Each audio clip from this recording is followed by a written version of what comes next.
Hoje, 11 de março, é o dia que nós estamos gravando esse episódio do nosso podcast R3K. Fazem 5 anos da pandemia do Covid-19.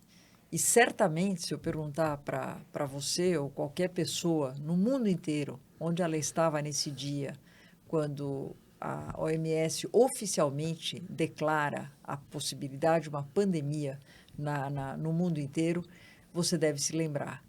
Porque a gente sabe que a pandemia mudou a vida não só tua, mas de todos nós. E para isso, estou aqui hoje com o Renato, meu parceiro de podcast, exatamente para fazer uma análise do que aconteceu, o que nós vivenciamos lá atrás, há 5 anos atrás, quando teve esse anúncio, o que foi o período pré-vacina de Covid, que infelizmente durou até início de 2021, e o que foi e o que está sendo até hoje o período pós-vacinação de Covid, que foi o grande marco para a gente hoje voltar praticamente ao normal. Então, é sobre isso que a gente vai conversar hoje, é sobre esse assunto tão importante que a gente decidiu fazer um episódio especial, exatamente para fazer uma reflexão sobre esse assunto, né, Renato? Verdade, Rosana. É um tema que a gente discutiu bastante, né, nesses últimos 5 anos. A gente participou de diversos fóruns de debates públicos, junto à mídia, junto com os veículos de comunicação, tentando primeiro entender o que estava acontecendo com essa nova doença, com esse novo vírus, e segundo, compreender as melhores estratégias de controle, de prevenção, de minimizar danos, de tratamento, de assistência ao paciente. Então, vivenciamos tempos muito difíceis, realmente. Eu acho que você foi muito feliz. A gente pode dividir a Covid-19 em 2 eras, né? A era pré-vacina e a era pós-vacina. Eu estava fazendo umas contas, Rosana, de número de mortes em Covid-19. 70% das mortes aconteceram no período pré-vacinal. Ou seja, depois que chegou a vacina, tivemos muitas mortes, claro, 700 mil mortes, qualquer número é enorme.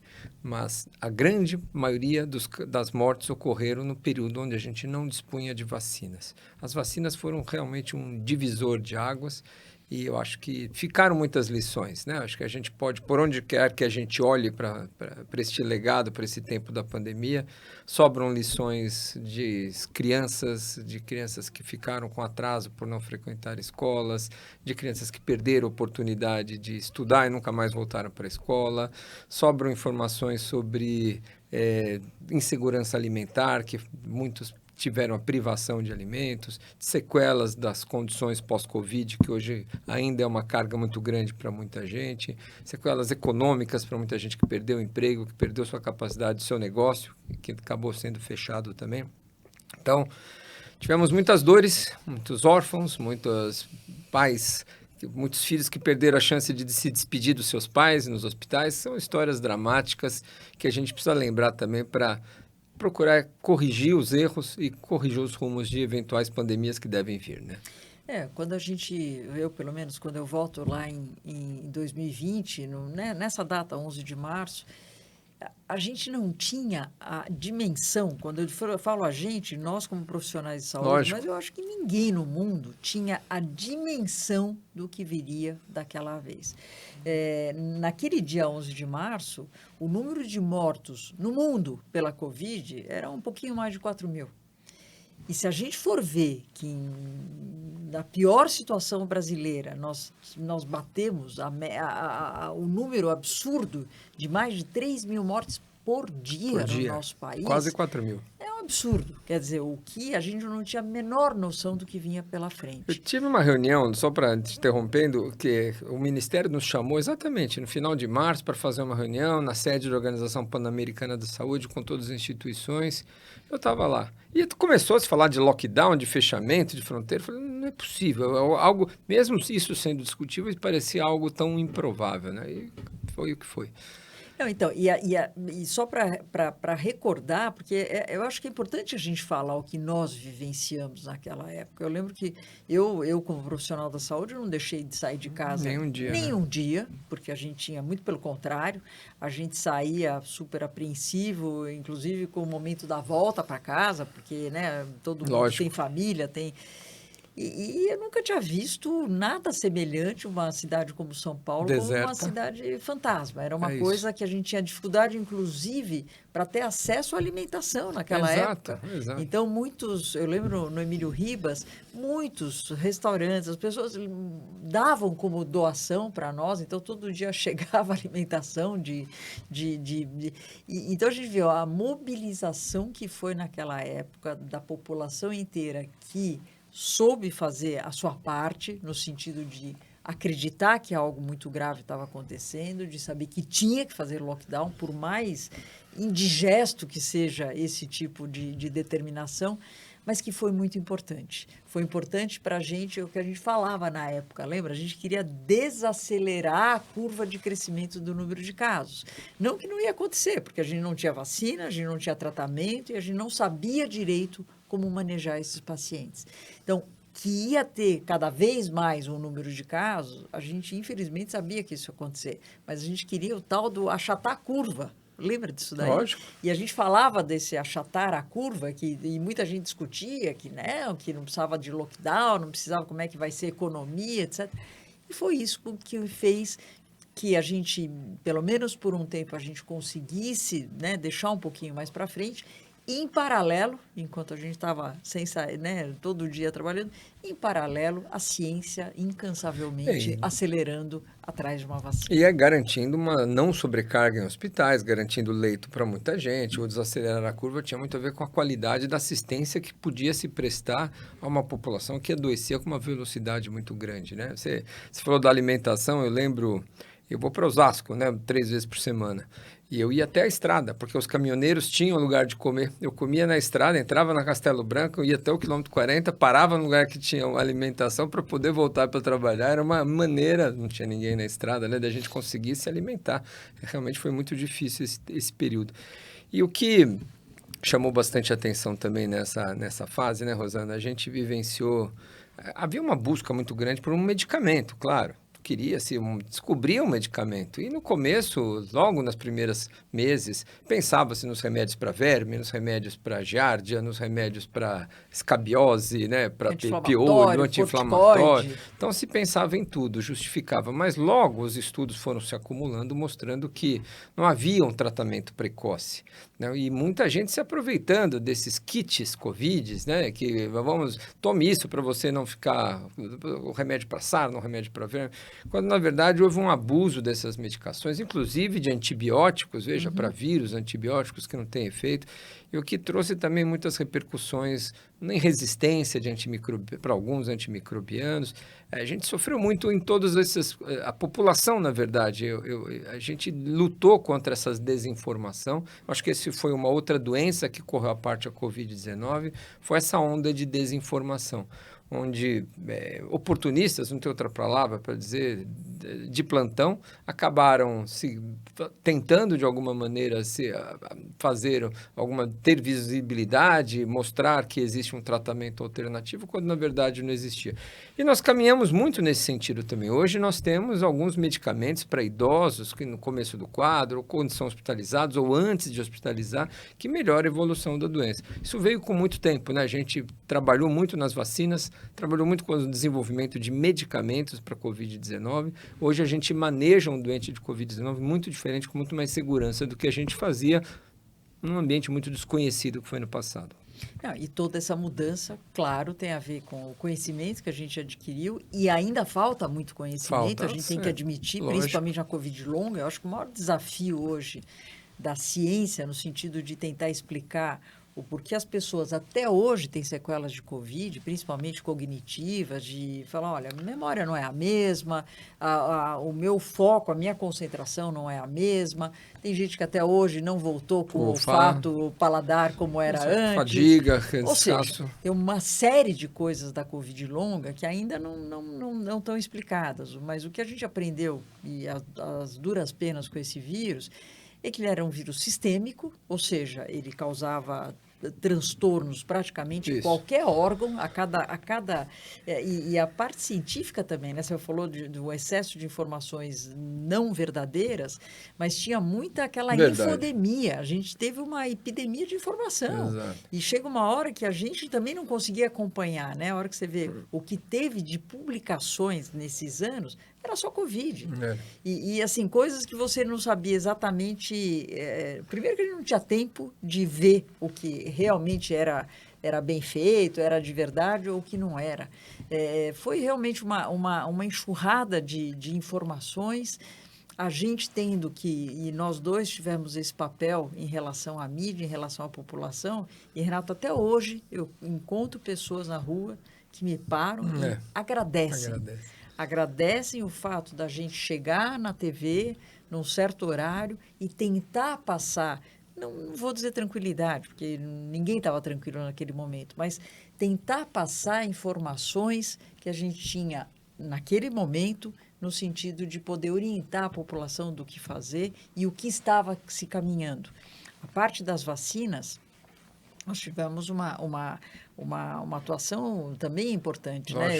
De um lado, como entre aspas, cobaias, né? A gente foi voluntário dos estudos de vacina. Exatamente. E do outro lado, investigando vacinas mesmo, eu lá no Emílio Ribas investigando vacinas. Então, era algo que a gente via que estava super acelerado, caminhando, até que finalmente, se eu não estou enganada, nos primeiros dias de janeiro, acho que foi 17 de janeiro, houve um anúncio, né, que a Anvisa havia liberado o uso de 2 vacinas no nosso país, e foi a primeira vacinação que aconteceu no nosso país. E pela primeira vez, a transmissão de uma reunião da Anvisa ao vivo na televisão, parecia uma final de Copa do Mundo, todo mundo torcendo pela aprovação. Nós reunidos nesse comitê, você participou do desenvolvimento da vacina Coronavac, eu participei como investigador da vacina da AstraZeneca. E as 2 vacinas foram aprovadas no mesmo dia. E imediatamente após a aprovação já se iniciou a vacinação. Esse foi um avanço que realmente nos emociona, porque a gente buscou muito essa alternativa. Enquanto a gente estava vendo nossos colegas profissionais da saúde, enquanto todos estavam com receios de tocar em maçanetas, em portas de supermercados, em portas de botões de elevadores, tinha profissionais de saúde dando banho em pessoas com Covid, né? Funcionários de enfermagem, cuidando, entubando, tratando, sem nenhuma dose de vacina. E, às vezes, sem equipamentos de proteção individual suficientes para se proteger, né? Então, verdadeiros heróis, né? Que trabalharam nesses momentos. E na hora que você chega com a oportunidade de uma vacina que mudou o cenário da doença, e agora a gente pode ter uma doença que podia ser tratada em casa, que não mais evoluía de forma grave, com diferentes eficácias, com diferentes variantes, a gente evoluiu muito no conhecimento das vacinas. As vacinas foram um marco decisivo e, a partir da introdução das vacinas, nós tivemos aí toda uma evolução desse conhecimento. Das variantes, das subvariantes, da vacina mais atualizada, da vacina bivalente, das vacinas agora mais modernas. Então, caminhando já para um cenário mais atual, eu queria te ouvir hoje em relação às vacinas, né? Quem que hoje toma vacina? Como é que estamos hoje? Esse passado passou, felizmente, a gente aprendeu muita coisa em relação, a gente vai voltar a discutir um pouco de legados, mas a vacinação hoje, ela não é mais uma vacinação universal, como a gente fazia para todo mundo, que a gente queria que todo mundo tivesse vacinado. Nós, que eu digo, nosso país, né, decidiu acho que foi ano passado, 2024, que a vacina deixava de ser universal, e dá para explicar perfeitamente, porque, claro, você tem uma população agora que alguma exposição ao vírus já teve. Todos nós, ou através de alguma dose de vacina, e é sempre bom lembrar... Algumas doses de vacina. Que hoje não interessa quantas doses você tomou. Isso. Eu estou na minha 6ª dose, 7ª dose. Não. O que eu vou te perguntar é quando foi a sua última dose e qual grupo de risco você está. Vacina de gripe, ninguém conta quantas já tomou na vida. Né? Nem sei, não vou nem lembrar de quantas a gente tomou na vida. Então, diante disso, o fato da população como um todo, não vou falar dos recém-nascidos, mas a população como um todo, já ter tido a oportunidade ou de ter sido vacinado ou de ter tido a doença, ou as duas coisas, ninguém mais é virgem de algum tipo de exposição e proteção contra o coronavírus. Então, diante disso e diante do fato do vírus, do ponto de vista também de virulência, ele está mais menos agressivo, você não tem a necessidade de vacinar todo mundo. Você passa a vacinar os grupos que têm maior risco de estar relacionado com doença mais grave. Lembrando que a vacina não evita a infecção Covid, nunca evitou. A gente até gostaria, mas não é isso. A vacina evita casos graves e mortes. É para isso que a gente vacina até hoje. Então, hoje. Brasil, todos acima de 60 anos estão indicadas, então, dentro do grupo prioritário de vacinação, e agora vai começar a vacina também de gripe, então até seria uma oportunidade você já atualizar suas duas vacinas, Perfeito. Você pode fazer no mesmo momento. O grupo de gestantes é um grupo super importante.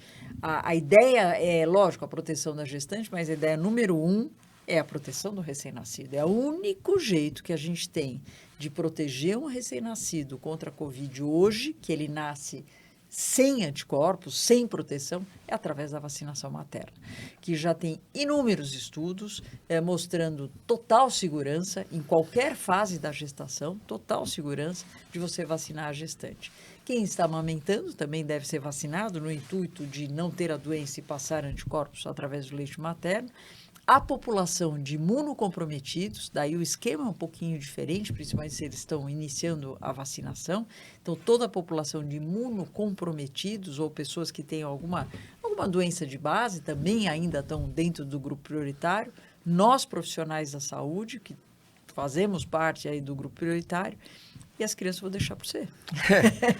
Simplificando, são os menores de 5, os maiores de 60, e entre 5 e 60 anos, todos que têm alguma doença crônica.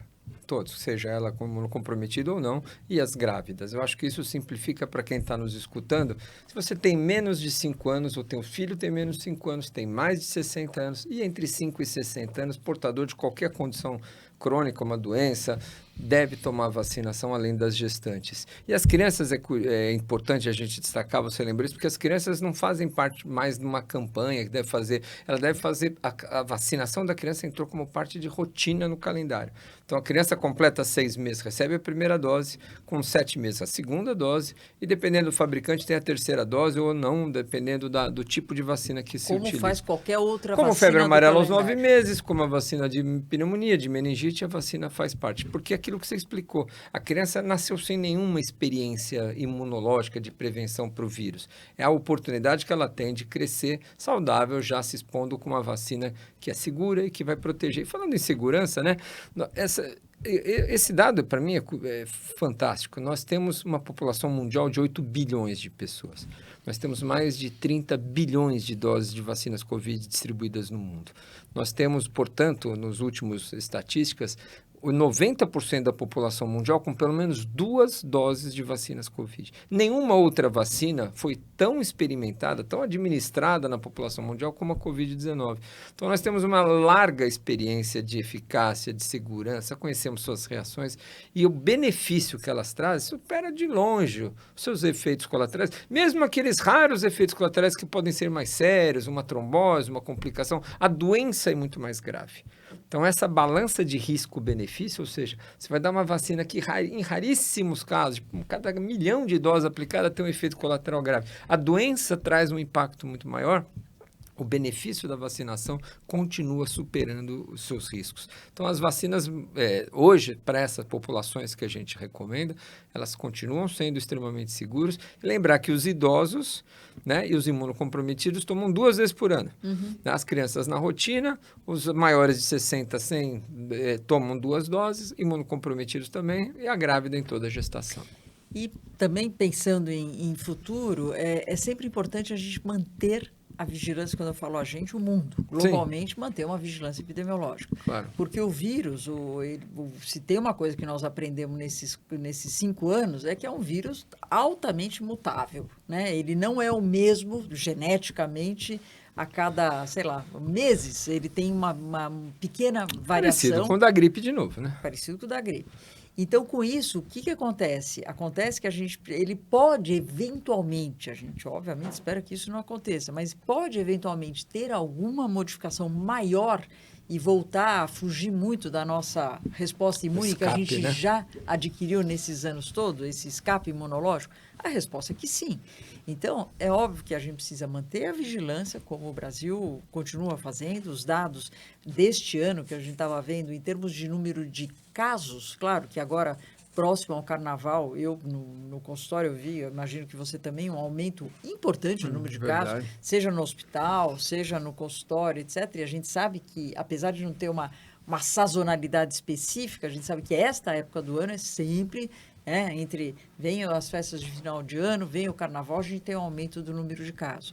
Então, o número de casos semanal no Brasil, o que está notificado, que é óbvio que tem muita gente que faz teste e não notifica, está em torno aí de uns 20 a 30 mil casos por semana.